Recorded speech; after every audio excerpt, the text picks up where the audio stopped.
Pagkatapos magmuni-muni, patuloy na nagtanong si Lasho.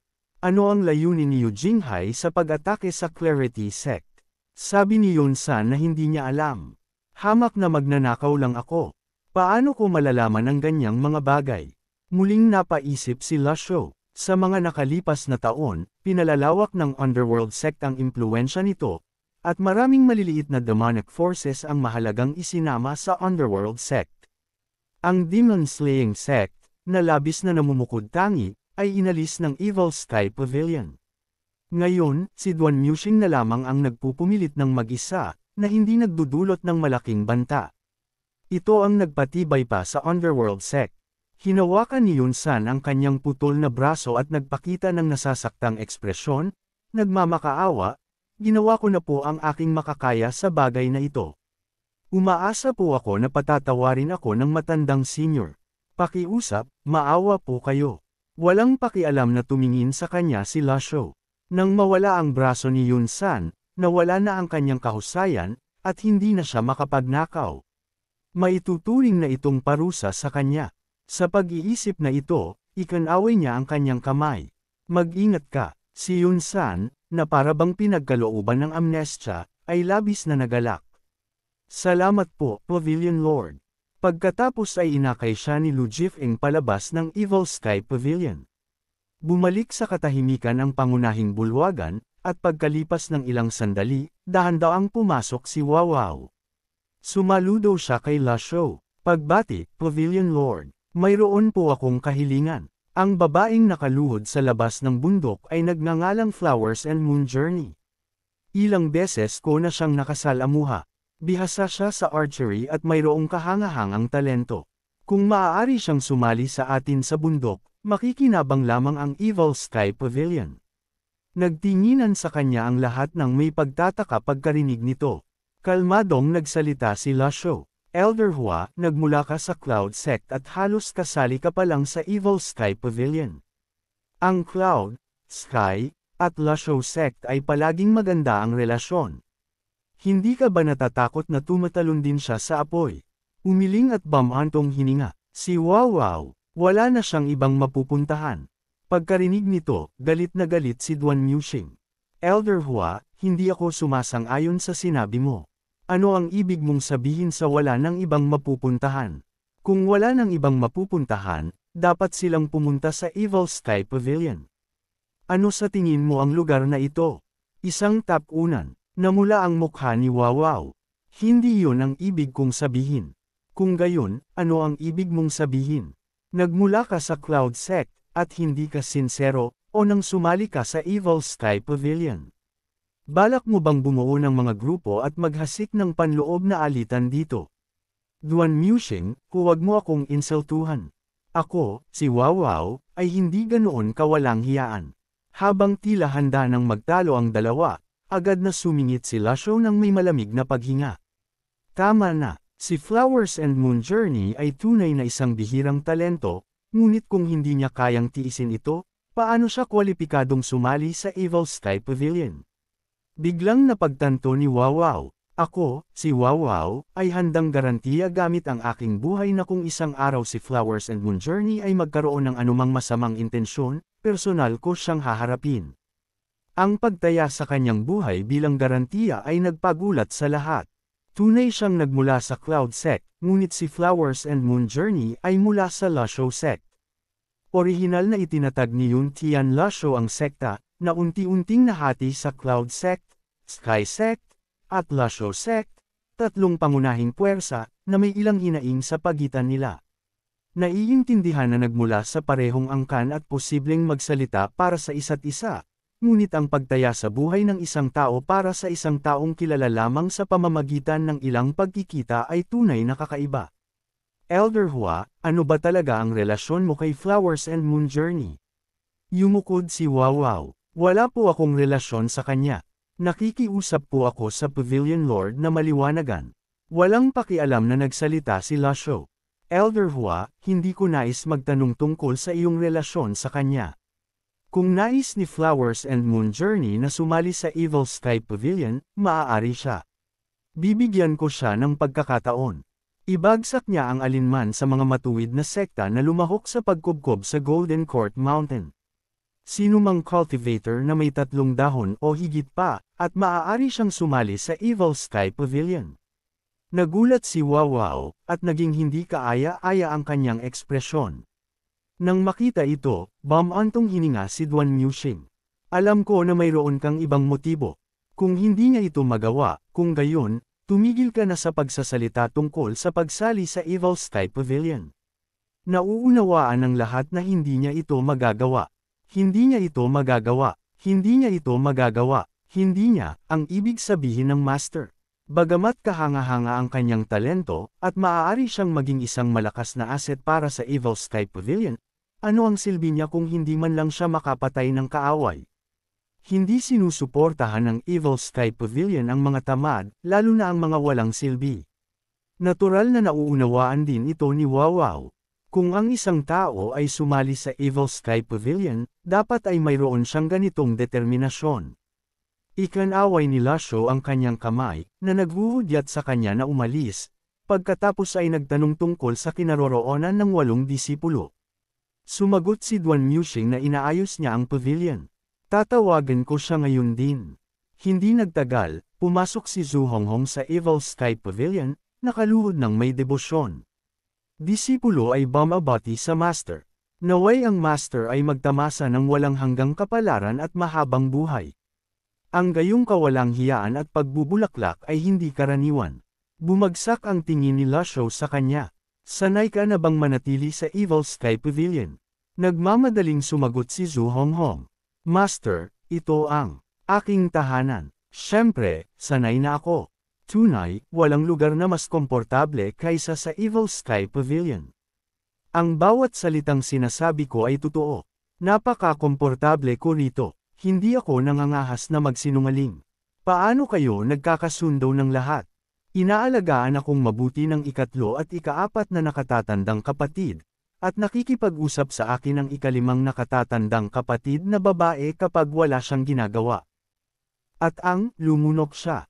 Ang nakababatang kapatid na babae ay mabait at kaibig-ibig. Itinuturing akong pamilya ng lahat. Muling nagtanong si Lasho. Paano kayo nagkakasundo ni Old Seventh? Sumagot si Zhu Honghong. Mabuti, napakahusay. Palaging inaalagaan akong mabuti ni Old Seventh. Old Seventh. Napagtanto ang kanyang sinabi. Biglang natakot si Zhu Honghong. Binago ni Lasho ang paksa, hawak ang walang pangalang espada na may malamig na tingin. Kung gayon, sabihin mo sa akin, paano nalaman ni Old Seventh ang kinaroroonan ng iyong master? Nagmamadaling ipinagtanggol ang sarili si Zhu Honghong. Ang mga impormante ni Old Seventh ay nakakalat sa bawat sulok ng Great Flame. Siyempre, hindi siya nag-iisa. Malalaman niya, binigyan siya ni Lasho ng makahulugang tingin. Kung gayon, sino sa tingin mo ang maaaring maging impormante ni Old Seventh sa Evil Sky Pavilion? Nilinaw ng tanong na ito ang lahat. Kung walang nagpasa ng impormasyon, paano siya magiging ganoon kaalam? Kaya, ikaw pala, ikawalong nakababatang kapatid. Hinawakan siya ni Duan Muxing at nagsimulang bugbugin. Sumigaw at nagmakaawa ng awa si Zhu Honghong. Master, pakiusap, hayaan niyo akong magpaliwanag. Nakatatandang kapatid, pakiusap, bitawan niyo ako. Walang emosyong nagsalita si Lasho. Pakinggan natin ang iyong paliwanag. Nagmadaling lumuhad ng maayos si Zhu Honghong sa harap ni Lasho. Nanumpa si kapatid Wuya na hindi siya gagawa ng anumang makakasama sa Evil Sky Pavilion. Sinabi pa niya na gusto niyang tumulong. Kaya ako, walang ingat kung ibinunyag ang kinaroroonan ni Master. Galit na sinipa siya ni Duan Muxing. Pinaniwalaan mo siya ng ganoon lang. Sumagot si Zhu Honghong na may kaawa-awang tingin. Master, sa totoo lang, noong kasama ko pa ang Tiger Ridge Gang, si 7th Senior Brother ang palaging nag-aalaga sa akin. Gusto ni 7th Senior Brother na magplano pero hindi naman talaga niya sinaktan ang ating mga kapwa-disipulo. Hinahangaan siya ng parehong 1st Senior Brother at 2nd Senior Brother.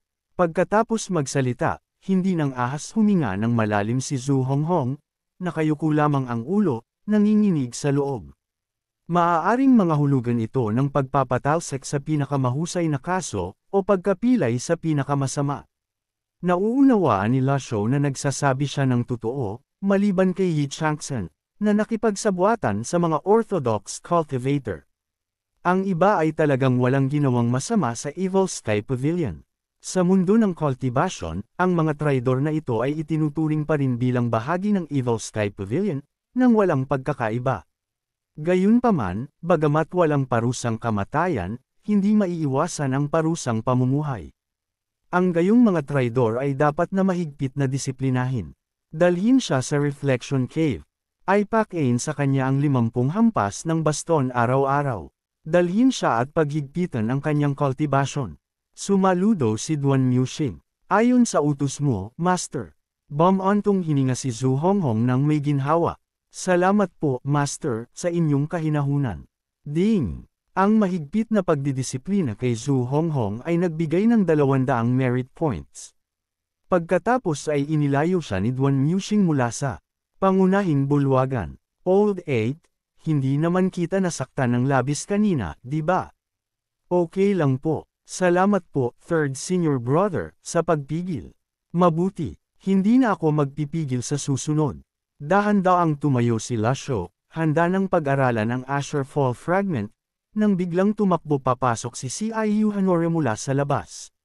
Master, may matandang pulubi po roon sa labas. Sa gilid na ayaw umalis. Umalis na po si Flowers and Moon Journey, pero iginigiit niyang Ma'am Alamos ng alak. Nagtatakang sumagot si Xiaoyo, Little Junior Sister, ang Golden Court Mountain ay hindi lugar para basta-basta pasukin ng kahit sino. Itapon mo siya palabas. Walang magawang sumagot si Ciu Hanora. Itinapon ko na po siya palabas, pero bumalik po siya ng mag-isa. Bumalik po siya ng mag-isa. Tumango ng same time si Ciu Hanora. Nakapagtataka po, kaya dinala ko po siya rito para makita ni Master. Ang harang ng Golden Court Mountain, na binubuo ng isang espesyal na pormasayon, ay walang kapantay kahit sa mga pormasayon ng 10 pangunahing Orthodox sects. Ang pagpasok ng isang matandang pulubi ay hindi maliit na bagay. Agad na lumabas si Lasho at nakita nga ang isang matandang pulubi na nakahiga sa sahig na bluestone, bumubulong. Gusto nang uminom ng matanda. Huminto si Lasho, bumagsak ang tingin sa matandang pulubi. Pangalan, panlitian, lahi, tao, cultivation, nawalan ng bisa. Pagkatapos magbasa, napaisip siya ng malalim. Nang pumunta si Yunsan sa Clarity Sect, napasok siya sa pag-atake ng Underworld Sect, kung saan malubhang nasugatan ang pinuno ng sekta na si Maki at ang master na si Yuhangi. Hindi magtatagal at maaaring mawala na ang Clarity Sect sa mundong ito. Matagal na siyang nagtataka kung saan naglaho ng walang bakas ang misteryosong master ng Clarity Sect, isang makapangyarihang tao mula sa parehong panahon ni Pansho. Hindi niya inaasahang lilito siya sa Evil Sky Pavilion. Tamad na nagmamadali ang matandang pulubi. Bilasan mo, matagal nang naghihintay ang matanda sa alak. Naiinis na tiningnan siya ni Ciu Hanora. Matandang bagay, maniwala ka o hindi, itatapon kita palabas ngayon din. Ngunit pagkatapos, nag-utos si Lasho. Dalhin ang alak. Bagamat medyo nagulat, dinala pa rin nila ang alak ayon sa utos. Ang ilong ni Panlitian ay kasing sensitibo ng sa aso. Naamoy niya ang bango ng alak habang papalapit ang banga. Umupo siya at tumangala kay Lasho. Ikaw ba ang master ng Evil Sky Pavilion? Hindi sinagot ni Lasho ang kanyang tanong, ngunit sa halip ay kalmadong sinabi. Ang alak ng Evil Sky Pavilion, pinatanda ng 100 taon.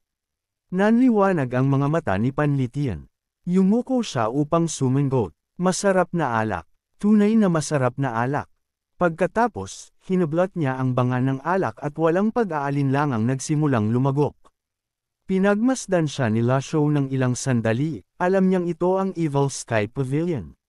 Nang ahas ka pa ring basta na lang pumasok. Humiga ng kontento si Panlitian. Walang halaga ang buhay ng matandang ito. Wala akong pakialam. Hindi siya ibinunyag ni Lasho, ngunit nagtanong ng may interes. Paano mo naiwasan ang harang? Nagkunwaring walang alam si Panlitian.